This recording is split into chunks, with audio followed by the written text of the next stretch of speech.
시청자 여러분 안녕하십니까? 프레스룸 라이브 최인영입니다. 우선 뉴스 라이브입니다. 유한솔 앵커 휴가로 오늘은 제가 전해드리겠습니다.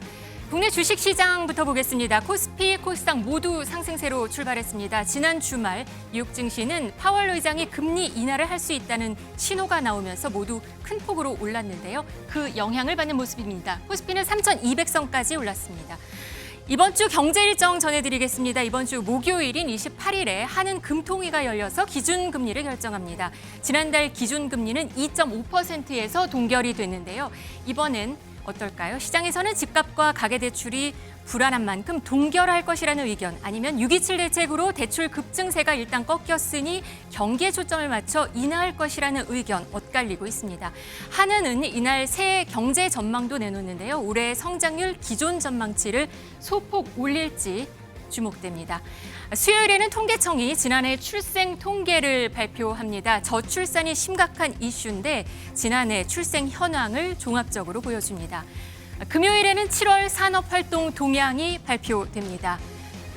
국내 원화거래소에서 10억 원을 초과하는 가상자산을 보유한 투자자가 10,000명을 넘어섰습니다. 지난 5월 기준인데요. 이들이 보유한 가상자산 가액은 1인당 평균 22억 2천만 원에 달했습니다. 10억 원 초과 보유자를 연령대별로 보면 50대가 많았습니다. 20대는 137명이었는데 1인당 평균 26억 원으로 다른 연령대보다 월등히 높았습니다. 올여름 너무 더웠죠. 바다의 수온이 작년보다 빠른 속도로 올라서 양식 어종 폐사 피해 확산 우려가 나오고 있습니다. 대표적인 양식 어종인 광어와 우럭의 생산량이 줄고 가격이 뛰고 있습니다. 김건희 여사 관련 의혹을 수사하는 민중기 특별검사팀이 오늘 김 여사와 건진법사 전성배 씨를 동시에 소환했습니다. 김 여사는 12일 구속된 이후 네 번째 소환조사인데요. 조금 전에 출석했습니다. 진술을 거부할 가능성이 크다는 전망이 나오는 가운데 특검은 김 여사의 구속 기간이 이달 말 끝나는 만큼 남은 기간 최대한 많이 소환한다는 계획으로 전해지고 있습니다. 통일교회 김건희 여사 로비 창구로 지목된 건진법사 전성배 씨도 출석했는데 지난 21일 구속 이후 첫 소환입니다.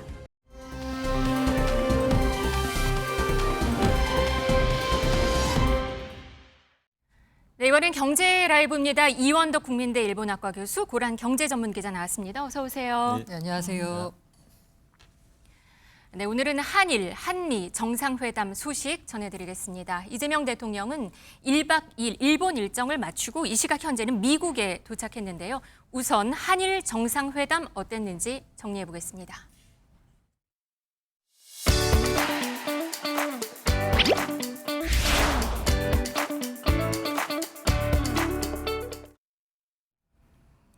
네, 양국 공동 언론 발표문 2008년 이명박 정부 이후 17년 만입니다. 먼저 이 지난 주말 한일 정상회담 성과 어떻게 보셨나요? 기본적으로 상당히 성공적이었다 이런 평가가 대세인 것 같고요. 더욱이 미국을 방문하는 일정에 앞서서 일본을 방문해서 한일 정상회담을 가졌고 그 자리에서 한일 간 미래 상생 협력에 관한 네. 합의를 했다고 하는 점에서 상당히 의미가 있는 것 같습니다. 언론 발표문을 보면은 맨 앞에 강조된 게 경제 협력이었어요. 그래서 여기에 대해서는 어떻게 볼 수 있을까요? 한편으로 보면은 이재명 대통령이 강조했던 실용 외교가 구체적으로 발현된 그런 내용이라고 볼 수 있고 경제 협력 이외에도 양자 간에 협력할 수 있는 여러 분야들을 적시하고 또 구체적인 방안까지 제시했다는 의미에서 상당히 이번 정상회담은 크게 자리매김할 수 있다고 생각합니다. 이번에 보면은 과거사 문제나 일본 수산물 수입 같은 민감한 현안은 전면에 등장하지는 않았는데요. 어젯밤 미국 가는 비행기 안에서의 이재명 대통령의 기자간담회 내용 한번 보시고 오겠습니다. 과거사 문제는 제가 이렇게 말씀드렸습니다. 서로에 대한 이해를 높여야 서로에 대한 배려를 키워야 지금은 비록 적게 시작하지만 이해하는 폭이 넓어지면 배려가 깊어지면 과거사 문제에 대해서도 훨씬 더 전향적인 조치가 가능한 그쪽도 동의합니다. 그러나 지금은 첫 술이니까 첫 술에 배부르려고 하면 제한할 수가 있지 않겠습니까? 조금만 시간을 주시면 훨씬 더 나은 성과를 만들어낼 것이고 과거사 문제나 여러분 문제 등에 있어서도 더 가시적인 더 나은 성과를 만들어낼 수 있을 거라고 생각합니다. 네, 조금만 더 시간을 주시면 더 나은 성과를 만들어낼 수 있을 것이다. 이렇게 말을 했습니다. 이번 그 공동 합의문 발표를 보면은 네. 흡사 1998년에 김대중 대통령과 오부치 전 총리 사이에서 맺은 소위 한일 파트너십 선언이라는 게 있고 네. 그의 후속 문서로 액션 플랜이 있습니다만은 이번 합의 내용을 보면은 상당히 흡사 98년 당시에 액션 플랜을 연상시키는 그런 내용이 포괄적으로 포함되어 있다고 생각합니다. 그게 김대중 오부치 선언인가요? 맞습니다. 그 내용이 정확하게 어떻게 되는 건가요? 김대중 오부치 선언은 한일 관계에 있어서 하나의 전범이자 금자탑으로 우리가 생각하고 있는 부분인데요. 네. 그 98년에 그 양 정상이 합의한 기본 골격은 과거 문제에 대해서 직시하고 한일이 미래에 협력한다라고 하는 내용이 중심을 이루고 있습니다. 그러한 정신 하에서 모든 분야에 있어서의 전방위전 협력을 한일이 해나간다 하는 내용을 담고 있는데 대체로 이번 그 한일 정상회담에서도 그러한 98년 신선언의 의미를 다시 부각시키고 그것을 실천해 나가고자 하는 그런 의도가 담긴 것으로 상당히 의미 있는 평가를 할 수 있다고 생각합니다. 네, 과거를 직시하고 미래로 나간다. 그럼 미래에 대해서 뭔가 협력 방안을 얘기한 건데 그거는 어떻게 보세요? 한일 간의 미래 협력 분야는 상당히 다양합니다. 네. 이번에 논의된 걸 보면은 경제 협력 분야에서는 그 AI 분야라든지 요즘 수소 경제 분야라든지 신첨단 분야에 있어서 협력을 강조했고요. 그다음에 인적 교류 문화 협력 파트에서는 워킹 홀리데이 지금 한일 간에 시행되고 있습니다만 네. 이거를 좀 더 거듭 확대해서 지금은 비자를 한 번 받으면은 이제 더 이상 받을 수 없는 것으로 되어 있습니다만은 2회까지 다시 비자를 갱신해서 받을 수 있는 제도로 넓혔고요. 네. 그 밖에 북한 문제나 북핵 문제에 대해서도 한일이 긴밀하게 공조하는 내용을 담았습니다. 더욱이 좀 눈에 띄는 장면 하나는 사회 문제에 관해서 특히 이제 인구 저출산 문제라든지 네. 또는 안전 문제, 환경 문제 또는 수도권 인구 집중 문제 이런 문제를 협의하기 위해서 정부 간의 어떤 협의의 정책 협의체를 구성한다고 하는 내용까지 담아서 상당히 새로운 측면을 보여주었습니다. 협의체를 구성한다. 그리고 워킹 홀리데이 제도를 좀 강화한다. 그게 그러면 일반 국민들한테는 우리 실생활에 좀 변화되는 부분은 거기서 있을 수도 있다고 보시는 건가요? 아무래도 인적 교류 왕래에 있어서 여러 가지 그 복잡한 제도나 절차가 있게 되면은 그 원만한 국민 간의 교류가 제대로 이루어지지 못한 부분이 있다고 봅니다. 최근에 한일 간에 한 달간에 걸쳐서 시행된 소위 입국 절차 간소화가 생겼죠. 있었는데 맞아요. 네. 그것도 상당히 한일 간의 교류를 원만하게 할 수 있는 하나의 제도적인 절차라고 보는데 이번 논의에서는 그 워킹 할리데이 비자 문제에 대해서 재취득할 수 있는 그런 권리를 주도록 상호간에 부여하도록 합의를 했는데 지금 일본에 워킹 홀리데이로 들어와 있는 사람의 한 30%가 한국 청년이라고 합니다. 네. 그래서 한국인들에 대해서 이런 워킹 홀리데이 비자 재취득을 부여함으로써 더욱 인적 왕래, 교류를 더욱 활성화하는 계기가 될 것으로 봅니다. 주로 워킹 홀리데이로 가는 그 한국 청년들은 가서 어떤 일을 주로 하나요? 여러 가지 일을 합니다만은 레스토랑, 호텔 등에서의 그 서비스업부터 시작해서 간단한 제조업에서의 그 보조 업무, 다양한 일을 통해서 일본 문화를 체험하고 네. 또 어떤 취업을 통해서 그 사회 속으로 스며드는 그런 일들을 해왔다고 봅니다. 이번 정상회담에 대해서 일본 언론들은 좀 환영하는 목소리를 많이 내는 것 같아요. 보니까 방미에 앞서서 방일을 했다는 점을 높이 평가하는. 첫 번째는 뭐가 우선 큰것 같아요. 상호 방문을 통한 정상회담을 함에 있어서 일본을 첫 번째 국가로 선택했다고 하는 것에 대해서 다소 놀라움과 네. 기쁨을 좀 표현하고 있는 것 같고요. 네. 특히 일본 내에서는 이재명 대통령이 사실 야당 지도자 시절에 반일적인 또는 일본에 대해서 상당히 그 강경한 발언 언사를 해온 점을 알고 있어서 네. 이재명 정부가 되게 되면 한일 관계에 상당히 적신호가 들어오지 않겠냐 이런 시각이 있었던 게 사실입니다. 그런데 네. 이번 방문을 통해서 그러한 그 우려와 말하자면 회의를 말끔하게 씻어내고 일본과 전략적으로 앞으로 공조 협력을 추진해 나가겠다 이런 취지의 내용을 여러 장을 통해서 발표했기 때문에 다소 일본에서는 안도한다고 할까요? 그 이재명 대통령의 대일 외교에 대해서 이제 좀 신뢰를 갖게 된 게 아닌가 그렇게 봅니다. 너무 강경해서 적신호였는데 오히려 이렇게 말하니까 더 반전의 그런 기대 효과가 있었던 것 같네요. 네, 그렇다고 봅니다. 네. 그런데 이게 이시바 총리한테도 지금 이재명 대통령 이 정상회담 자체가 좀 득이었다고 해요. 지금 일본 국내 정국을 보면은 특히 이시마 총리가 최근에 참의원 선거에서 참패했고요. 네. 작년 10월에도 사실은 중의원 선거에서 우리로 하면 총선이죠. 총선에서 참패해서 이 자민당 내부에서 지금 소위 일본 말로 하면은 오롯이라고 하는데 자민당 내부의 유력 지도자들이 이시바 총리의 사직을 요구하고 있는 상황입니다. 네. 그래서 상당히 풍전등화의 상황에 놓여 있고 또 야당들로부터 질타와 공격도 지금 상당히 강한 상황입니다. 그런 상황에서 우리 대통령께서 이시바 총리의 손을 잡아주고 더욱이 한일 간의 공조 협력을 전략적으로 해나가겠다 이런 내용의 합의를 했기 때문에 다소 이시바 총리의 지지율을 조금 향상시키는 높이는데 다소 기여하지 않았을까. 물론 뭐 결정적으로 그 문제 때문에 달라진다고는 보지 않지만 그런 면에서 상당히 이시바 총리에게도 이번 이재명 대통령의 방일은 하나의 선물의 의미가 되었다고 생각합니다. 경제 협력부터 속도를 내기로 했다는 거. 그러니까 전략적 판단도 맞지만 그래도 과거사 문제나 국민적 공감대를 확보하는 데 있어서는 그래도 조금 우려와 좀 어떤 시각 차이가 좀 남은 것 아닌가라는 생각도 들긴 합니다. 한일 정상회담 후에 이 저녁 식사 그 메뉴에 대해서 사람들이 눈길을 끌었어요.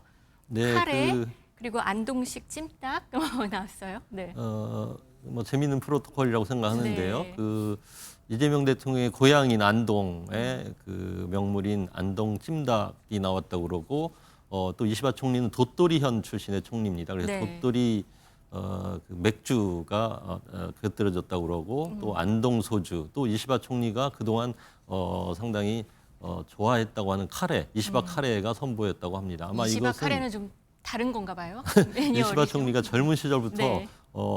즐겨 먹었던 게 카레라고 하고요. 스스로 요리도 한다고 그럽니다. 그래서 아마 이런 연출은 그 양국 간 정상 간의 어떤 화합, 인간적인 교류 그런 연대를 유대를 강화하는데 큰 도움이 되지 않을까 이렇게 봅니다. 이시바식 카레 뭐 좀 섞는 게 매뉴얼 레시피가 좀 다른 것 같아요. 그래서 그걸 뭐 소개했다라는 얘기도 있고 또 이 대통령은 한국 라면을 가져오려고 했는데 부피가 커서 못 가져왔다 뭐 이런 얘기도 있었고 뭐 책에 사인도 해줬다는 얘기도 네, 들리는 것 그런 같아요. 여러 가지 일련의 그 행위들을 볼 때 한일 정상 간의 일단 개인적인 유대라고 하는 것도 중요하기 때문에 국가 간 네. 관계에서 그런 유대를 강화하고 또 친근감을 서로 나누는데 상당히 이번 정상회담은 유익한 역할을 한 게 아닌가 이렇게 생각합니다. 김혜경 여사도 일본 총리 부인과 문화 체험하는 모습도 눈길을 끌었는데 매듭 체험 이걸 했다면서요?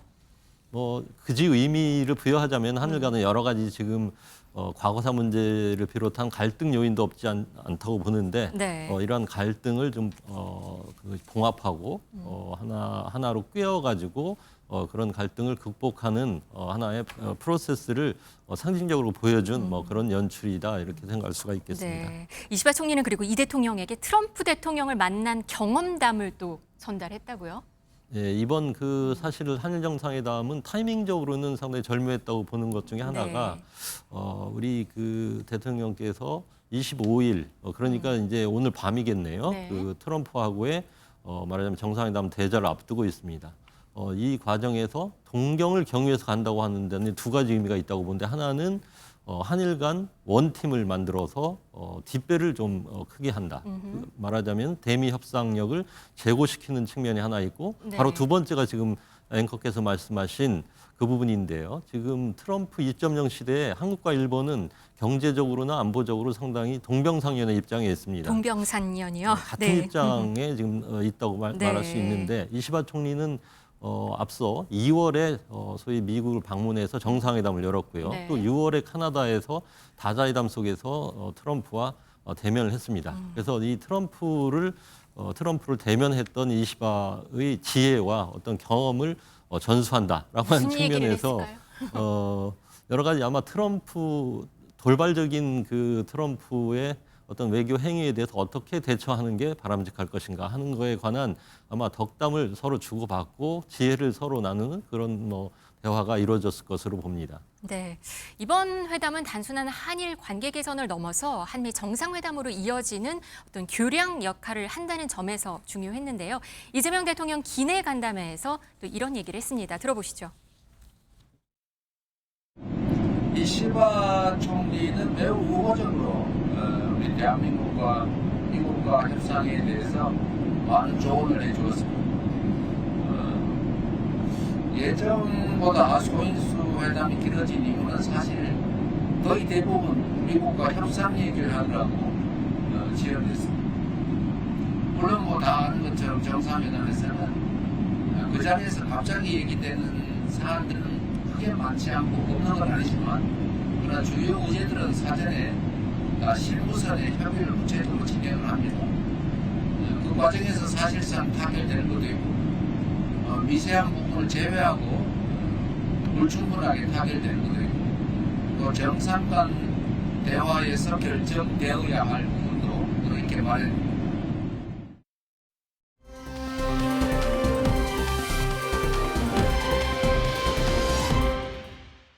네, 한일 정상회담을 끝낸 이 대통령은 오늘 새벽 워싱턴 DC에 도착했습니다. 트럼프 대통령과의 한미 정상회담은 우리 시간으로 오늘 밤, 내일 새벽 진행됩니다.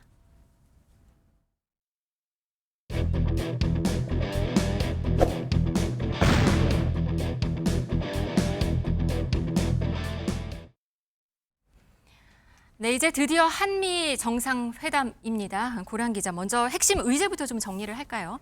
네, 이 대통령이 기내 간담회에서도 밝혔다시피 짐작하는 대로 안보 문제나 국방부 문제, 관세 협상 문제 등이 얘기가 되지 않겠느냐라고 얘기했는데요. 마찬가지로 이제 루비오 국무장관, 미국 국무장관 역시 그런 얘기를 했습니다. 우리가 거기서 얘기해야 될 게 자신의 X에다가 밝혔거든요. 네. 이번 회담에서는 억지력 강화 등 미래지향적 의제를 중심으로 인도 태평양에서의 한미 동맹 발전 방향, 이거 국방 현대화라고 해서 중국을 견제하는 데 있어서 우리나라도 기여해야 된다 이런 의미고요. 집단적 분담의 확대, 이 부분은 방위비 더 내라. 라는 거 볼 수 있고요. 미국 제조업의 재활성화 지원과 무역 관계에서의 공정성과 상호주의 회복 문제, 이거는 관세 협상에 있어서 우리가 관세를 더 내라라는 얘기, 혹은 투자금을 더 내라라고 이제 볼 수 있겠죠. 네, 트럼프 행정부 측은 우리 정부에 직접 투자액 증액을 요구했다는 이야기가 들려오고 있는 상황인데요. 사실상 기존 관세 합의를 뒤엎을 수 있다는 어떤 압박이 아닌가요? 이게 구체적으로 나온 얘기는 아니고 이제 네. 전해지는 소식통에 네. 따르면 만약에 증액이 안 되거나 아니면은 사실 그 3,500억 달러에 대한 게 우리는 이제 투자에 있어서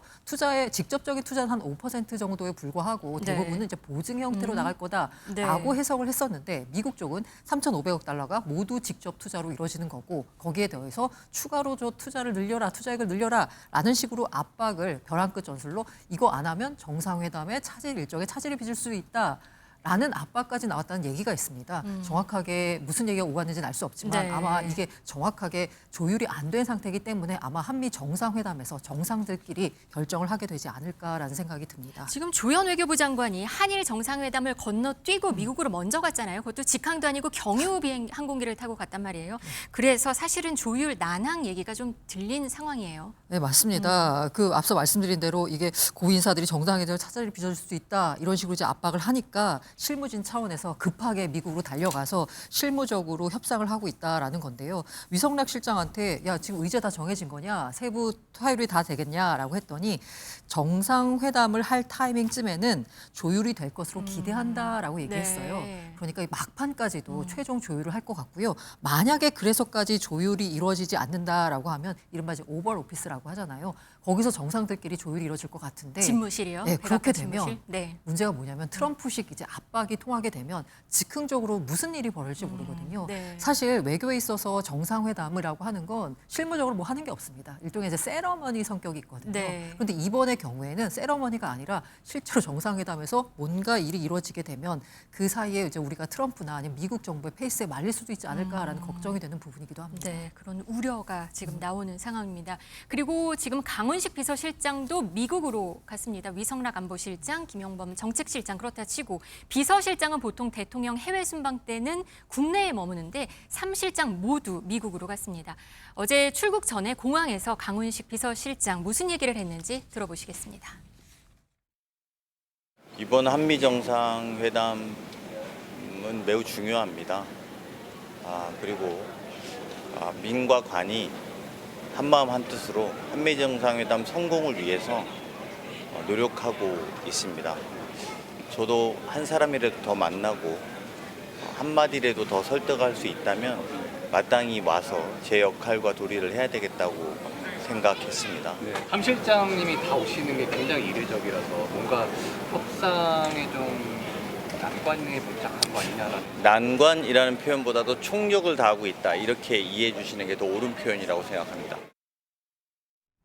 네, 이건 어떻게 해석을 해야 될지 정말 긴박한 상황으로 지금 보이는 거죠, 상황은. 네, 맞습니다. 그러니까 이게 지금까지 합의가 안 된 상태이기 때문에 지금 3실장이 다 총동원되는 거고요. 네. 그야말로 우리 총동원해서 이번 협상을 잘 타결해야 되는 거고요.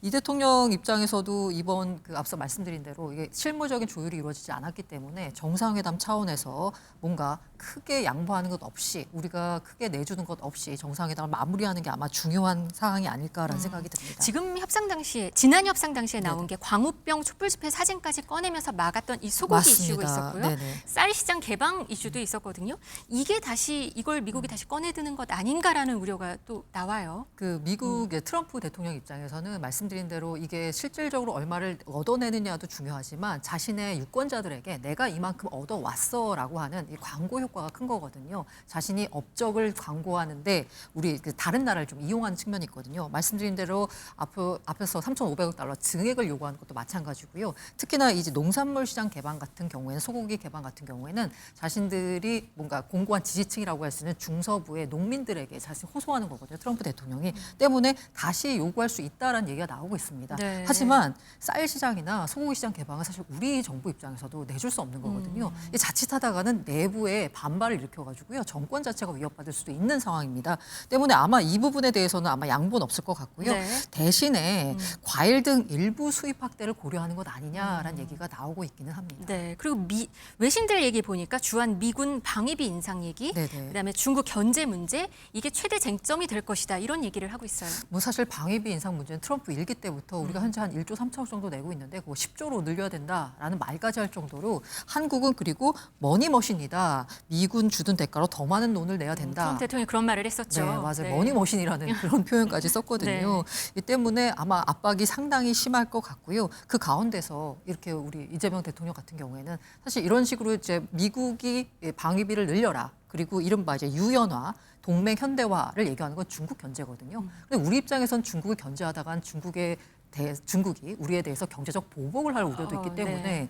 미국과 중국 간의 균형을 강조하면서 실리 외교를 잘 추구해야 될 것 같습니다. 네, 원전 협력 얘기가 또 나오고 있어요. 이게 또 주요 의제를 다뤄줄 수 있다는 얘기가 나오는 가운데 지금 김정관 산업부 장관, 여한구 통상교섭본부장이 지금 선발대로 가서 뭔가를 지금 조율하고 있는 걸로 전해져요. 네, 사실 원전 같은 경우에는 원자력 자체는 좋은데 원자력에 쓰고 난 그 폐기물 이거 핵 연료를 재처리하게 되면 이걸 핵 무기로 쓸 수 있습니다. 때문에 우리 같은 경우에는 우리나라의 원전을 뭐 다른 나라에 수출한다거나라고 할 때 미국의 사전 동의를 얻어야 됩니다. 네. 근데 이 부분에 있어서 조금 유연하게 핵 연료 재처리 문제 같은 걸 조금 좀 유연하게 해달라라는 식으로 우리 정부는 요구할 것 같고요. 이게 또 맞물리고 있는 게 뭐냐면요. 미국 정부 트럼프 행정부가 밝혔는데 이 에너지가 굉장히 중요하잖아요. 때문에 원전을 400기까지 늘리겠다라고 했는데 그럼 그 원전을 누가 짓느냐라고 보면 미국 같은 경우에는 3바일섬 70년대에 있었던 하고 때문에 사실 원전을 지어본 경험이 별로 없습니다. 네, 최근에 없죠. 네, 맞습니다. 네. 그래서 원천 기술은 갖고 있지만 실제로 짓는 거는 우리나라가 잘하기 때문에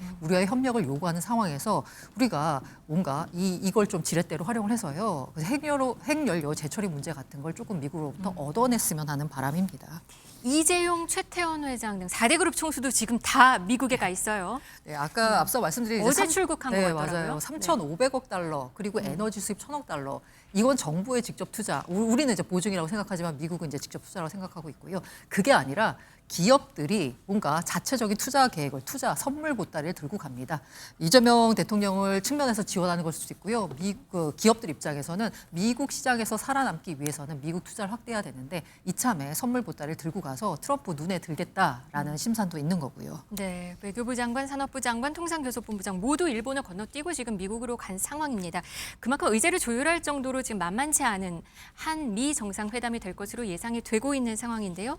한미 정상회담이 국위 극대화로 잘 이어질 수 있기를 기대해 보겠습니다. 오늘 경제 라이브는 여기까지 전해드리겠습니다. 이원덕 국민대 일본학과 교수, 고란 경제 전문 기자였습니다. 고맙습니다. 네.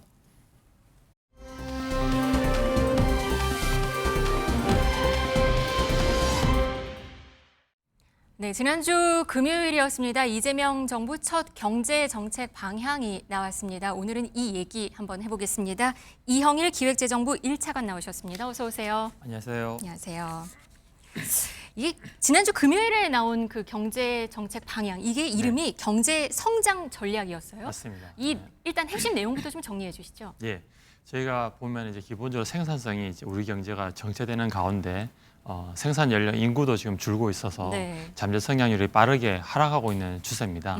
그런 가운데 중국의 추격도 굉장히 빠르게 다가오고 있어서 네. 사실 보면 한 몇 년 뒤에 우리가 기댈 수 있는 산업이 얼마나 될까 하는 절박한 마음에서 이 전략을 짰고요. 네. 그래서 저희가 볼 때는 세계 1등 제품과 서비스를 글로벌 시장에서 팔 수 있어야만 우리가 살아남을 수 있겠다 이런 생각을 했고요. 또 이런 가운데 지금 저희가 AI 대전환 시대가 성큼 다가왔습니다. 네. 그런데 저희가 보면 AI 대전환 관련돼서는 우리가 좀 강점이 있다. IT 기반도 탄탄하고 또 제조업의 역량도 괜찮고 데이터도 많이 확보되기 때문에 이 분야에서 좀 제대로 한번 만들어보자라고 해서 AI를 제대로 만들어보자. 예, 그래서 네. AI 대전환과 관련돼서 한 15개 그리고 그거 외에도 초혁신 제품을 만들자는 거 15개에서 한 30개 정도의 선도 프로젝트를 담아가지고 한번 성장을 제대로 한번 다시 한번 올려보자 이런 게 이제 저희의 핵심 내용입니다. 경제 성장을 제대로 해보자라고 네. 말씀하시고 두 가지 큰 축이었어요. AI 대전환, 초혁신 경제. 맞습니다. 네. 그렇다면 그 비전으로 얘기 나온 거 주니까 355라는 숫자도 제가 봤거든요. 이 355는 뭔가요? 첫 번째 사항이 이제 AI 3대 강국이고요. 두 번째 사항은 잠재 성장률 3%, 5는 이제 국력 5위로 가자 이런 취지입니다. 아, 335였군요. 355가 아니고 335. 네. 예. 근데 이거는 이제 저희가 잠재 성장 같은 경우를 보면은 이 떨어지는 추세를 반전시켜서 3% 성장으로 가는 기반을 만들어 보자라는 내용이 있고요. 네. 사실 그거를 달성하기 위해서는 AI 3대 강국이 굉장히 중요합니다. 한국은행 보고서에 따르면 AI를 우리가 제대로 수용해서 전 산업의 생산성을 높인다면 GDP가 최대한 12.6%까지 늘 수 있다. 이런 보고서도 있습니다. 그만큼 AI 3대 강국을 통해서 잠재 성장을 가자. 이 길이 저희한테 굉장히 중요하다고 보고 있습니다. 그런데 3% 경제 성장률 3% 좋죠. 근데 올해 당장 우리나라 경제 성장률 전망치가 지금 0.9%고 사실은 더 낮은 곳도 있고 이런 상황이거든요. 네. 근데 이게 언제쯤 가능할까요? 예, 저희가 이야기하는 거는 잠재 성장률이고요. 저희가 이제 앵커님이 말씀하신 거는 실제 성장률인데 잠재 성장률과 실제 성장률 차이가 날 수 있습니다. 네. 하지만 능력치를 올려야 실제 지수도 결국 따라가게 될 거라고 생각하고요. 그래서 네. 저희가 떨어지는 추세를 반전시켜서 3% 성장을 가기 위한 길을 만들겠다 이런 말씀이고요. 원래 성장률의 경우에 보면은 이제 연간 성장률은 상반기 성장률과 하반기 성장률의 평균값 정도 됩니다. 네. 근데 상반기 성장률이 계엄 여파 등으로 해가지고 1, 4분기에 역성장을 했고요. 그래서 상반기 전체로 보면 0.2 정도 성장을 했습니다. 그래서 하반기에 1% 중반까지 올려야 연평균으로 0.9가 가능한 상황입니다. 그래서 네. 이걸 위해서 저희가 이번에 1차, 2차 추경까지 다 저희가 집행을 했고요. 네. 다양한 노력을 통해서 여기까지 올리겠다 이런 계획을 그럼 갖고 하반기 있는 겁니다. 경제 성장은 그만큼 달성할 수 있을 거라고 보시는 예, 건가요? 그렇습니다. 상반기보다 회복세가 올라갈 걸로 저희가 보고 있습니다. 네, AI부터 한번 볼게요. AI 대전환 15대 선도 프로젝트 이게 지금 올해 말부터 추진한다고 즉시 그렇게 추진할 계획입니다. 즉시 추진인가요? 예, 네. 그렇죠. 이제 올해가 이제 하반기가 들어가니까요. 네. 그러면 어떤 프로젝트고 또 어떤 지원을 하게 되는 건가요? 예, 사실 이 AI 대전환이 아까 제 서두에 말씀드린 네. 제일 중요하다고 생각하고 있고 이거를 위해서 관계부처나 민간 전문가들과 여러 번 회의를 이 전략을 짜기 전에 만들어봤습니다. 네. 회의를 해봤습니다. 해봤을 때 보면 특히 이제 기업들이 제일 관심 있는 게 뭐냐면은 사실 올 초에 젠슨 황 엔비디아 CEO가 말했듯이 생성형 AI 혁신을 넘어서 피지컬 AI로 간다라고 했지 않습니까? 네. 그래서 이 피지컬 AI 분야 저희가 굉장히 제조업 분야라서 강점이 많아서 그러니까 한 로봇 7개 같은 분야 몸이 있는 그렇습니다. AI를 만든다는 그렇습니다. 거죠. 그래서 7개 분야를 저희가 선정을 했고 네. 예를 들면 말씀하신 것처럼 AI 로봇, AI 자동차, AI 선박, AI 가전 이런 것처럼 해가지고요. 예를 들면 AI 로봇 같으면은 가장 빠르게 적용하는 게 물류 분야입니다. 네. 물류 분야 그대로 좀 더 정형화돼 있고 해가지고 빠르게 거기서 적용한 다음에 전 산업으로 넓힐 갈 거고요. 자동차나 선박도 같이 자율주행할 수 있는 자동차나 배를 만드는 쪽에서는 굉장히 저희가 투자를 하면 좋을 것 같다라고 해서 이 분야에 대해서 기술 개발 그리고 실정 사업에 대해서 하고 세제 지원 그리고 자금 지원 이런 거 다 같이 하고 또 필요하면 모두 규제도 지원을 다 하는군요. 예, 규제도 풀어드릴까 네. 하는 아, 생각이 규제도 있습니다. 풀어준다? 그렇습니다. 어떤 규제가 있을까요? 예를 들면 여러 AI? 가지 네. 자율주행 같은 데이터 관련된 규제가 많이 있지 않겠습니까? 아, 그런 네. 것도 저희가 연구를 하고 있고요. 이런 거를 통해서 7개 분야가 있고요. 그거 말고도 저희가 공공 분야도 AI를 도입할까 합니다. 예를 들면 납세 분야나 복지 분야나 신약 심사에서 도입할까 하고 이거를 전 서비스를 넓혀가려고 하는데 예를 들면 신약 같은 경우도 보면 신약 서류를 내면은 종이 서류가 엄청나게 많습니다. 이 많은 거를 다 봐야 되거든요. 근데 AI를 도입해서 식약처에서 심사를 하면 이거를 굉장히 빠른 시간에 줄일 수 그러면 있고 시간이 훨씬 줄어들 훨씬 수 줍니다. 있겠네요. 그러면 이게 사실 시간이 돈이거든요. 네. 신약에서는. 네. 그래서 이걸 통해서 빨리 시장에 출시할 수 있도록 한다든지 그리고 전 국민도 보면 AI 시대에 적응을 해야 되거든요. 그래서 AI를 한글처럼 쉽게 알 수 있게끔 전 국민에게 AI 교육을 시킨다든지 해외 인재를 유치한다든지 국내 인력이 해외에 나가지 않도록 노력도 같이 할 계획입니다. 그러면 일반 사람들이 제일 먼저 느끼게 되는 거는 뭐부터 시작일까요? 그러면 이제 저희가 볼 때는 국민들한테 교육을 좀 드려야 되는데 네. 초중고생이든 대학생이든 군인이든 재직자든 이분들에 대해서 AI를 좀 더 가르쳐 드릴 수 있도록 온라인, 오프라인 시스템을 만들고 그에 대해서 계속 교육을 해드리는 게 있고요. 네. 그거 말고도 이제는 사실 보면은 우리나라 훌륭한 분들이 해외로 나가지 않고 국내에 좀 머물러게 하려면 예를 들면 AI 그렇죠. 석박사분들한테는 병역 특례를 준다든지 그러면 교수님들한테는 겸직과 관련된 규제를 푼다든지 연봉 체계를 좀 더 인센티브를 준다든지 이런 내용도 같이 할 거고요. AI 이제는 좀 얻어갈 수 있는 게 많겠네요. 그러면? 그렇습니다. 예. 그리고 해외에 계신 우리나라 분들도 국내로 돌아오는 걸 고민하시는 분들이 있을 텐데 그분들이 돌아오면 연구비 지원을 한다든지 이런 것도 같이 나갈 계획입니다. AI 관련해서 좀 궁금한 게 그리고 펀드 얘기가 있었어요. 국민 성장 펀드라고 했는데 그 네, 안에 맞습니다. AI 내용이 들어가는 거죠? 예, 이게 네. AI만 하는 건 아닙니다만 AI가 굉장히 중요하게 다루고 있습니다. 맨 처음에 이제 AI를 발전시키기 위해서 뭐 펀드를 만들겠다. 그 규모가 100조 원 정도 될 것이다. 이런 얘기 나오면서 여러 네. 가지 그 안에 다 같이 들어가 맞습니다. 있는 것 같아요. 맞습니다. 근데 궁금한 게 이게 우리 일반 국민도 투자를 할 수 있는 건가요? 예, 이게 한 절반 정도는 국가의 어떤 보정을 중심으로 자금이 조성되지만 네. 나머지 절반 정도는 금융기관이든 연기금이든 국민들도 같이 투자를 해가지고요. 여기서 나는 수익을 같이 공유할 수 있는 그런 구조도 같이 갖고 있습니다. 수익이 나야지 공유가 그렇습니다. 잘 될 텐데. 맞습니다. 네. 네. 저희는 이제 수익성이 높은 분야는 국민한테 좀 배분하려고 하고요. 네. 좀 초장기 투자가 필요한 거는 정부 부분에 좀 더 역할을 하려고 하고 있습니다. 이 안에서는 이제 AI만 하는 거 아니죠. AI에 대해서 특별하게 좀 비중을 할당을 해서 좀 확실하게 보장을 하고요. 그거 외에도 첨단 전략 산업과 그 관련된 생태계를 구성하는데 모두 다 투자를 해드리려고 합니다. 일반 국민들은 그게 궁금하거든요. 그러면 과연 언제부터 이걸 조금 가시화돼서 볼 수 있는 그런 펀드가 나올까? 어떻게 준비를 하시나요? 네, 이 부분은 좀 더 구체적인 부분을 현재 관계부처랑 협의를 하고 있고요. 네. 조만간 저희가 발표해서 알려드리도록 하겠습니다. 네, 이번 좀 다른 얘기해 보죠. 일반 국민들이 사실 또 걱정되는 건 지금 물가예요. 지금 맞습니다. 올해 여름에 너무 더웠고 비도 많이 와서 뭐 신선식품 같은 경우는 가격이 엄청 올랐고 앞으로 더 오를 것 같거든요. 네. 이 고물가 이거 대책 좀 있나요? 예, 저희가 그 관련돼서 이제 국민들께 이제 워낙 물가 수준이 높다 보니까 많이 힘들어하시는 거 제가 잘 알고 있습니다. 그래서 예를 들면 농축산물 같은 게 굉장히 이제 피부에 와닿게 되는데요. 저희가 이제 결국에는 공급을 늘려야 되지 않겠습니까? 그래서 예를 들면은 배추 같으면 비축한 물량을 최대로 지금 풀어서 평소보다 2배 이상 풀려고 하고요. 쌀 같은 경우에도 이번에 3만 톤 정도를 추가로 임대 방식을 통해서라도 풀려고 하고 있습니다. 그러고 해결 안 되는 부분은 좀 할인 지원을 통해서 예를 들면 채소류 같은 경우 최대 40%까지 할인 지원을 하려고 하고요. 그래서 기름값 관련된 경우는 이번에 이제 발표는 했습니다만 2달간은 유류세를 추가로 더 계속 더 그리고 인하한 지금 상태를 유지하려고 하고 할인 있습니다. 정책들이 또 많이 나오는 건가요? 예, 맡고 쉽게 있고요. 이야기하면? 예, 그렇습니다. 그리고 이제 10월 초가 되면 이제 추석이 있지 않습니까? 네. 그러면 9월 달부터 성수품, 제수용품들이 많이 있는데 이런 거 관련돼서도 저희가 대책을 준비해서 9월 중에 발표해 드릴 계획입니다. 내일 새벽 지금 한미 정상회담 예정돼 있어요. 여기에 나오는 걸로 또 관세 통상 이슈도 있어서 우리 경제가 또 흔들리지 않을까라는 우려도 살짝 있거든요. 예, 아마 지금 현지에서 최선을 다해서 노력을 할 거라고 생각됩니다. 아마 좋은 결과를 제가 기대하고 있겠습니다. 네, 모쪼록 경제 성장 전략도 흔들림 없이 잘 추진할 수 있기를, 그래서 3, 4, 5가 달성될 수 있기를 한번 기대해 보겠습니다. 지금까지 이형일 기획재정부 1차관과 얘기 나눠봤습니다. 고맙습니다. 네, 감사합니다.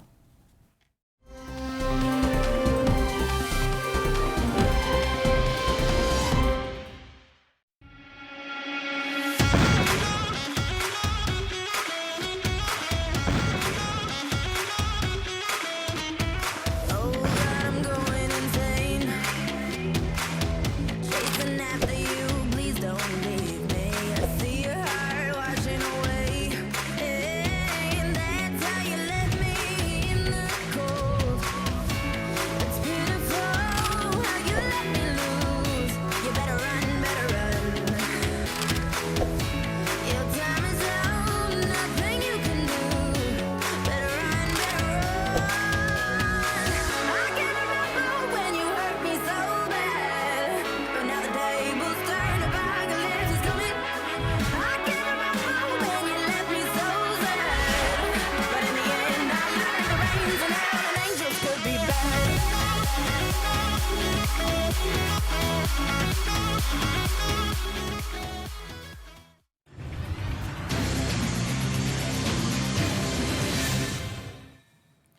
뭐 하고 살지, 뭐 먹고 살지 고민해보는 오늘 모산이 시간입니다. 오늘은 휴가를 떠난 유한솔 아나운서를 대신해서 제가 진행을 하도록 할 텐데요. 보기만 해도 삶이 나아지는 생활 속 경제 이야기 쉽게 잘 풀어가 보도록 하겠습니다. 오늘 나눠볼 주제, 세계를 사로잡은 K기업입니다. 이와 함께 이야기 나눠주실 분 제 앞에 앉아 계십니다. 차영주 IS 경제연구소 소장님 함께하도록 하겠습니다. 어서 오세요. 안녕하십니까? 네, 앞서 말씀드렸듯 세계로 뻗어나가는 K기업이 오늘의 주제입니다. K드라마, K팝, K무비에 이어서 이제는 K응원으로까지 한류 열풍이 불고 있다고 하는데요. 한국의 치어리더들이 해외로 나가서 아이돌급의 인기를 얻고 있다고 합니다. 이런 말도 있더라고요. 치어테이너? 이런 말이 있더라고요. 치어리더와 엔터테이너의 이러한 합성어다라고 말씀드릴 수 있겠는데 우리가 뭐 많은 뭐 야구 특히 야구장을 가면 이제 치어리더 분들이 계시지 않습니까? 이제 그런데 거기서 한 치어리더 뭐 구체적으로 뭐 이주은 치어리더가 네네네. 일단 춤을 춘 게 화제가 됐어요. 저도 어떤 찾아서 춤인지 봤습니다. 아시나요? 이렇게 손을 이렇게 흔드는 네. 이제 삐끼삐끼 지금 이제 나오는 맞습니다. 예, 저 춤인데 어떻게 보면 굉장히 좀 단순한 춤인데도 불구하고 상당히 흥을 돋구는 그런 모습들입니다. 특히 이제 무표정하게 다소 저렇게 춤을 추는 것들이 어떻게 보면 이제 밈 현상까지 일으키면서 많은 분들이 또 따라하는 그런 현상까지 보여줬다라고 얘기를 해요. 저도 이제 한번 찾아봤는데 네. 그래서 저도 이제 한번 좀 따라해봤는데 네. 은근히 중독성 있는 것 같아요. 정말요? 어떻게 예, 하는 거죠? 이렇게 손을 이렇게 하면서 이제 정말 그러니까 우리가 단순한 동작이지만 흥이 돋궈지는 게 운동에서 필요한 거 아니겠습니까? 네네. 그런 부분들이 만들어지면서 치어테이너라는 단어가 만들어졌다 이렇게 정리가 가능하겠습니다. 네, 아마도 이제 숏 콘텐츠를 이용하는 젊은 세대들도 많이 이용하다 보니까 이런 거에 참 익숙해져 있고 또 인기에 힘입는 것 같습니다. 우리나라 치어리더들이 국내뿐만 아니라 해외로도 나아가고 있습니다. 이게 벌어들이는 수입이 그 규모가 상당하다고 하더라고요. 거의 1인 기업 수준이라고요? 그렇습니다. 우리가 이제 특히 이제 대만에 진출하는 사례가 있는데요. 우리가 이제 대만 같은 경우는 상당히 이제 야구에 대해서 그러니까 이제 야구를 하는 나라가 의외로 많지가 않아요. 미국, 네. 우리나라, 대만, 뭐 아시아에서 일본, 뭐 이 정도가 야구를 하는 거죠. 우리가 유럽에서 야구를 한다? 못 본 것 같죠. 그렇기 때문에 우리 이제 치어리더분들이 이제 대만에 진출을 하면서 여기서 큰 성과를 거둬들이고 있다라고 말씀드릴 수가 있겠습니다. 해외 진출 1호라고 지금 이제 화면에서 보이는 이다혜 치어리더인데요. 네네. 저분 같은 경우는 이제 대만에 진출하면서 우리나라는 이제 치어리더분들이 이제 대행사하고 계약을 맺는 구조인데 네. 저기는 구단과 직접 계약을 맺음으로써 구단 소속이 되는 겁니다. 그래서 선수들과 동일한 대우를 받고 있는데 그것뿐만이 아니라 배우로서 가수로서 연예인으로서의 활동까지 가능하다라고 얘기를 하고 있습니다. 지금 이다희 치어리더 같은 경우 2023년 대만 내 인기 크리에이터 1위를 차지하는 그런 부분들이 있는데 네. 어마어마하게 지금 뭐 그 소득을 좀 올리시고 계시대요. 특히 이제 대만에서 우리가 익히 잘 아는 코카콜라라든지 패밀리마트, 휠라 네. 같은 세계적인 기업의 광고를 함으로써 부가 수익까지 거둬들이고 있다라고 좀 말씀드릴 수 있겠고 네. 주 타이페이 한국 우리나라 대표부에서 명예 홍보대사로까지 위치게 될 정도로 우리나라 위상을 뒤높이는데 그리고 본인의 또 소득도 높이는데 열심히 노력하고 있다 이렇게 말씀드릴 수 있겠습니다. 네, 본업도 잘하는 것도 해외에 나가서 그렇게 잘 해내는 것도 너무나도 자랑스러운데 또 요즘에는 문화 알림이로도 활동을 하고 있다고 하더라고요. 최근에 기사를 찾아보니까 한 5월 달에 문화 홍보대사로 그렇죠. 참여해서 여러 가지 프로그램도 참여하고 있다고 하더라고요. 자, 이렇게 해외에서 인기를 끌고 있는 한류 정말 나아가고 더 발전하고 있는 것 같은데 K-푸드도 얘기해보지 않을 수 없겠습니다. 미국에서는 이 음식을 줄 서서 먹는다고 하는데 바로 컵밥입니다. 네. 컵밥을 줄 서서 먹는다고요? 컵밥이라고 한다라면 우리가 이제 노량진의 소위 이제 공시족 분들이 먹었던 부분들인데 네네. 이제 유타주에서 우리나라 이제 송정훈 대표께서 네. 컵밥을 이제 만들었습니다. 지금 이제 화면을 보시는 거 여러분들이 컵에다가 이제 밥을 놓고 그 위에 이제 다양한 소스들을 놓은 건데 저거는 이제 미국에서 잘 먹혔을 수밖에 없다라는 생각이 들어요. 왜 그러냐면 네. 우리가 이제 미국 영화들을 보면 미국은 이제 의외로 포장이라든지 음식을 이제 햄버거 같은 경우 포장을 하지만 우리처럼 배달 문화가 그렇게 발달돼 있지 않다라고 좀 알려져 있지 않습니까? 그래서 미국 영화 같은 경우 보고 이제 음식을 이제 테이크아웃해서 먹는 거 보면 네. 종이 네모난 박스 같은 데다 열어가지고 맞아요. 거기서 먹는 장면들이 나오죠. 특히 이제 중국 음식 같은 경우 아니면 이제 동남아 음식 같은 경우인데 거기에 이제 우리 밥이 들어간 거죠. 그렇기 때문에 쉽게 접근할 수 있지 않았나. 이거는 제 100% 내피셜입니다. 네. 이런 부분들인데 유타주에서는 꼭 먹어봐야 될 10대 음식 중에 하나로 좀 들어갔다라고 좀 말씀드릴 수 있겠고 이분 같은 경우 현재 미국에서 연 600억대 매출을 올리고 네. 있고 이에 따라서 인도네시아라든지 두바이, 캐나다까지 직영점을 내고 있는 그러한 상황이다라고 말씀드릴 수가 있겠습니다. 네. 미국에선 뭐 10분, 20분 기다리는 게 또 일반적인데 그렇죠. 네. 우리나라 같은 경우는 빨리빨리 문화가 익숙해져 있잖아요. 이 문화를 미국에 잘 접목시켰다라는 생각이 듭니다.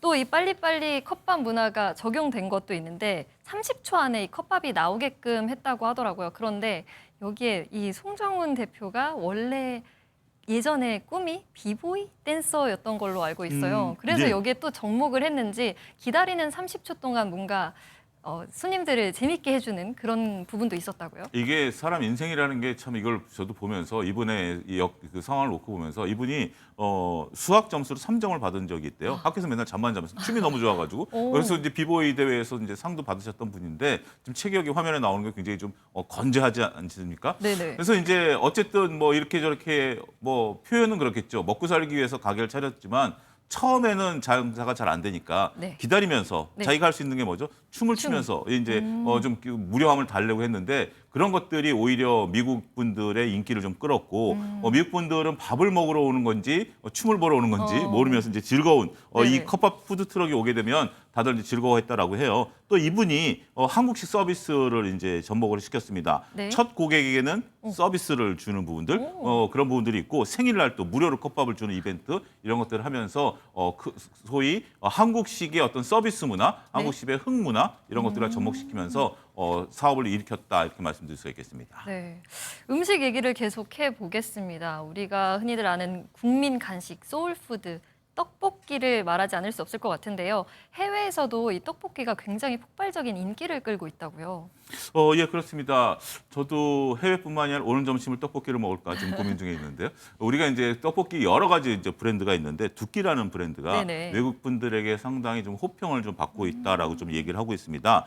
이런 지금 현재 대만에서 현지 조사를 해보니까 일본의 스시, 이탈리아 파스타보다 우리나라 떡볶이 전문점인 두끼가 현재 지금 브랜드 브랜드 1위다라는 거죠. 네. 두끼라는 브랜드를 혹시 가보신 분 계시는 잘 저도 아시겠습니다만 자주 갑니다. 우리가 이제 저거 같은 경우는 스스로가 토핑을 하는 그쵸. 시스템이죠. 그렇기 때문에 만들어진 제품을 주는 게 아니라 내 스타일대로 맞아요. 내가 채식을 좀 야채를 좀 많이 그렇지 않고 내가 뭐 튀김을 좀 많이 넣고 그럼 튀김을 많이 넣기, 뭐 떡을 많이 넣고 이런 식으로 가능하다 보니까 해외 분들의 어떤 이 토핑 문화가 해외에서 더 잘 먹히지 않았는가라고 좀 말씀드릴 수가 있겠습니다. 워낙 잘 알죠. 몇 번 갔었던 집이기 때문에 잘 압니다. 이런 부분인데 이제 우리나라에서 한 240개가 있는데 네. 미국과 호주라든지 각종 나라에 한 200여 개가 있다라고 그러네요. 우리나라랑 거의 네. 비슷한 수준에 있다라고 좀 말씀드릴 수가 있겠고 네. 특히 베트남에서 인기가 좀 많습니다. 그런데 베트남에서 좀 특이한 게 네. 우리가 동남아에서는 고수라는 음식을 먹고 네네. 이제 우리가 야채를 추가하는데 우리나라는 외국 분들이 고수급에 조금 호불호가 있는 깻잎이라는 깻잎, 게 네. 있죠. 근데 우리는 떡볶이에 깻잎이 빠지면 뭔가 허전하죠. 근데 네. 베트남에서는 그 깻잎을 빼고 네. 고수를 집어넣습니다. 오. 그러다 보니까 현지인들 입맛에 좀 맞았다라고 좀 말씀드릴 수 있겠고 베트남 최고의 빈 그 그룹의 백화점 빈컨몰에도 네. 이 두끼가 들어가 있는 상황이기 때문에 전체적으로 굉장히 유명세를 타고 있다 이렇게 설명이 가능하겠습니다. 네. 최근에 오징어 게임이나 캐대언 등 한국 콘텐츠가 성황을 하면서 이게 음식, 뭐 문화 할 것 없이 한류가 그야말로 열풍이 불고 있는 듯합니다. 이게 경제적인 효과로는 실질적으로 어느 정도인 건가요? 저도 이 수치를 보고 굉장히 깜짝 놀랐는데요. 올해 이제 K푸드 수출액이 연평균 7% 성장을 했다라고 합니다. 네. 우리가 이제 계속해서 이렇게 고성장을 좀 나타내고 있는 상황인데 전체적으로 우리가 이제 산업통상부 산하의 이제 진흥원에서 네. 조사한 것을 보면 2024년 한류인한 총 수출액이 151억 8,300만 달러로 추정이 되고 있다라고 말씀드릴 수가 있겠는데 이거는 전년 대비해서 6억 5천만 달러나 증가했다라고 말씀을 좀 드릴 수가 있겠습니다. 특히 화장품하고 이제 식품 이런 것들의 수출이 가장 큰 폭으로 늘어나고 있는데 그렇다면 이제 수출이 늘어나면 이게 유발 효과라는 부분들을 우리가 좀 봐야 됩니다. 여기에 네. 연관되면서 우리가 나타난 수치들이 있는데 생산 유발 효과가 37조 6천억이나 된다라고 좀 말씀드릴 수가 있겠고 부가가치 유발 효과도 15조 7,300억이 이루어졌다라고 좀 말씀드릴 수 있겠죠. 여기에 따른 고용 유발 효과는 17만 5천 명에 달하기 때문에 우리가 단순하게 수출하는 몇몇 기업들이 돈을 벌 것이야가 아니라 이런 것들이 우리나라 산업을 일으키는 데 있어서 네. 큰 역할을 하고 있다. 이렇게 좀 말씀드릴 수가 있겠습니다. 네, 경제적인 효과가 정말 상당한 것 같습니다. 이런 분위기에서 뉴욕 한복판에 기사식당이 있다 이런 기사도 제가 봤거든요. 예. 네, 컨셉트를 되게 독특하게 잡아서 미국인들의 시선을 사로잡았다고요.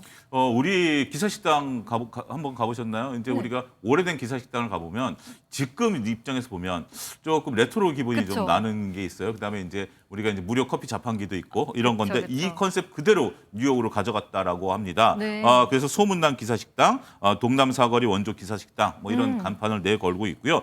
여기에 경영진들은 모두 한국 분들, 아니 한인이십니다. 네. 한인 세 분이서 공동으로 이제 하고 있는 상황이고 여기에 셰프는 취사병 출신인 분이 하고 있다라고 좀 오. 말씀을 좀 드릴 수가 있겠는데 앞서 언급드렸다시피 80년대 기사식당을 표방을 합니다. 네. 안에는 이제 벽걸이 선풍기라든지 큼지막한 달력, 네. 괴종시계, 무료 커피 자판기 이런 것들을 이제 소품으로 들어놓고 있는 상황이고 그러다 보니까 뉴욕타임즈에서 여기를 취재를 했습니다. 한국에서 택시 기사를 위한 기사식당이 여기에 이제 들어왔고 특히 여기에 가면 좀 자극적인 음식들이 있죠. 왜냐하면 하루 종일 피곤하게 운전하시는 분들 입장에서 보면 입맛이 칼칼하니까 그래서 매운 오징어뿐만이 아니라 해산물, 밥, 반찬, 백반 이런 것들을 제공한다라고 하면서 가장 힙한 식당이다 네. 또라는 현지 평을 받고 있습니다. 한국의 신문화가 발달되다 보니까 뉴욕타임즈가 뽑은 2023년 뉴욕 최고의 레스토랑 100곳 중에 네. 한식당이 7곳이 포함됨으로써 일식당이나 중식당보다 많이 포함됐다라고 말씀드릴 수가 있겠습니다. 아니, 진짜 화면만 봐도 되게 힙하다, 핫하다라는 수식어가 네. 과언이 아닌 것 같습니다. 이게 그러니까 젊은 분들이 보면 굉장히 힙한 거고요. 네. 좀 연세 드시는 분들이 보면 좀 익숙하다 이렇게 좀 익숙하다. 표현할 네, 수가 있겠죠. 벽걸이 선풍기도 예. 있고요. 또 이제 90년대 뉴스가 나오기도 한다고 하더라고요. 예. 또 나갈 때 마시는 이 커피나 율무차가 정말 인기를 사로잡을 만한 것 같습니다. 자, 디저트 얘기도 계속 이어가 보도록 하겠습니다. K 디저트도 해외에서 인기다 이런 얘기가 있더라고요. 우리가 자주 마시는 커피도 예외가 아니라고요?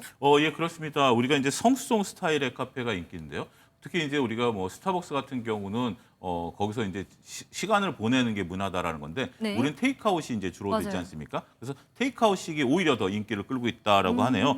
지금 LA 한 카페 같은 경우는 네. 미국 팝스타라든지 이런 분들이 찾아오는데 테이크아웃해서 줄 서는데 1시간 반. 그리고 또 미국에서는 또 음식을 만드는데 시간이 오래 걸리니까 네. 주문한 커피를 받는데 30분, 거의 2시간 가까이 걸림에도 불구하고 많은 분들이 찾으면서 지금 하고 있는데 특히 여기에는 말차 라떼, 네. 뭐 옥수수 라떼, 달고나 라떼, 미숫가루 라떼 같은 제품들이 있으면서 인기를 끌고 있다라고 말씀을 좀 드릴 수가 있겠습니다. 네. K 베이커리 글로벌 매출도 쑥쑥 성장하고 있습니다. 제가 몇 년 전에 최은영 앵커가 직접 파리 가서 네. 이렇게 현지 음식 매장을 찾아간 걸 봤는데 빵의 종주국 프랑스 파리에서도 우리나라 브랜드를 만나볼 수 있었다고요. 예, 그렇습니다. 전체적으로 우리나라 이제 베이커리가 현재 지금 그 승승장구하고 있는데요. 대표적으로 이제 파리바게뜨라든지 뜨레주르 같은 네네. 경우가 있다라고 말씀드릴 수 있겠습니다. 파리바게뜨 같은 경우 2030년까지 전 세계 매장을 10,000개 이상 만들어내겠다라는 거고요. 뜨레주르 같은 경우도 4년 새 3배 이상 확장을 시키겠다라고 좀 말씀드릴 수 있겠습니다. 전체적으로 봤을 때는 우리가 파리바게뜨 같은 경우는 좀 현지화 전략을 좀 펼치고 있는 것으로 나타내고 있고요. 뜨레주르 같은 경우는 국내와 거의 흡사하다. 저도 이제 해외에 가끔 나가 보면 보여요. 이 두 브랜드들이. 네. 그러면 이제 반가운 마음에 들어가 보면 확실히 이제 구분이 되는 면이 좀 있는 그런 부분들이 있다라고 좀 말씀드릴 수 있겠습니다. 뜨레주르 같은 경우 전 세계 한 560개 매장을 좀 나타내면서 그 승승가도를 달리고 있고 파리바게뜨도 마찬가지다 이렇게 설명을 드릴 수가 있겠습니다. 네. 근데 빵의 종주국이라고 하면 보통 프랑스다라고 생각을 하는데 어떤 차별점이 있길래 이렇게 빵을 찾는 걸까요? 우리나라 빵. 유럽 빵은 좀 거칠고 딱딱한 느낌을 좀 네네. 주죠. 그런데 이제 우리나라 같은 경우는 상당히 부드러운 느낌을 주다 보니까 이러한 부분들이 이제 해외에서 좀 다르다. 같은 빵이지만 거칠고 딱딱한 빵과 부드러운 빵이 주는 식감이 좀 다르죠. 우리도 네. 거기에 따른 호불호가 있는 건데 네. 그리고 현지 빵보다 디자인이 상당히 다양하다라고 합니다. 네. 현지에서는 서너 가지 디자인이지만 우리는 대략 한 미국에서는 200여 종의 디자인을 만들어내고 특히 200여 종을 갓 구원해서 낸답니다. 네. 그러다 보니까 많은 분들이 이 다제품 전략에 호응을 좀 하고 있다라고 좀 말씀드릴 수 있겠죠. 그리고 특히 이제 우리나라는 앞서 커피는 테이크아웃인데 네. 이 빵집은 오히려 카페 더 형 앉아서 베이커리 먹죠. 예, 앉아서 먹을 수 있는 네. 이런 식이 되면서 조금 문화를 만들어가고 있는 것이 아니겠나 이렇게 말씀드릴 수가 있겠습니다. 네. 이렇게 기업들이 해외로 자꾸 나가게 되는 이유가 있다면 어떤 게 있을까요? 아무래도 국내에서 이제 포화 상태이고 경쟁이 격화하다라고 말씀드릴 수 있겠죠. 제가 말씀드린 이 두 브랜드 같은 경우 우리가 상당히 익숙한 브랜드이지만 네. 흔히 너무 자주 보인다라는 것들이고 또 이거 말고도 또 나름대로 앞서 성수동이라든지 몇몇 또 이제 독특한 어떤 베이커리 카페들이 생기면서 경쟁에 대한 부분들이 좀 생겨났다라는 거 말씀을 좀 드릴 수가 있겠죠. 거기에 이제 우리 한류 붐이 불면서 해외로 진출할 수 있는 모멘텀이 만들어진 게 아니겠나 이렇게 설명이 가능할 것 같습니다. 네, 세계 시장에 한국 문화, 한국 기업이 뻗어나가는 건 정말 자랑스러운 일이 아닐 수 없습니다. 해외로 뻗어나가는 K 기업들 앞으로의 전망은 어떻게 보시나요? 우리가 이제 문화라는 측면에서 보게 된다라면 저희들은 이제 해외 문화 일부 또 선호도가 있는 부분들이 있는데 그런 것들을 즐긴다라는 부분들, 먹고 보고 만지고 하는 것들에 대한 부분들 아니겠습니까? 물론 현지 직접 그 나라를 가면 가장 좋겠죠. 그렇지 못하는 경우다라면 간접 경험을 할 수 있는 건데 그런 것들이 앞서 우리가 말씀드렸던 보는 거, 그다음에 직접 먹는 거, 네. 그다음에 우리가 지난번에 다뤘던 만지는 거 이런 부분들까지 있기 때문에 이런 것들은 우리나라의 위상을 전반적으로 높이고 네. 우리나라에 대한 이미지를 개선시킨다라는 면에 있어서는 앞으로도 더욱더 증가할 가능성이 있고 이것은 우리나라에 분명 도움이 될 것이다 이렇게 정리하겠습니다. 네, 남다른 경쟁력으로 두각을 나타내고 또 세계로 뻗어나가고 있는 K 기업들에 대해서 이야기를 나눠봤습니다. 오늘 함께해 주신 차영주 소장님 감사합니다.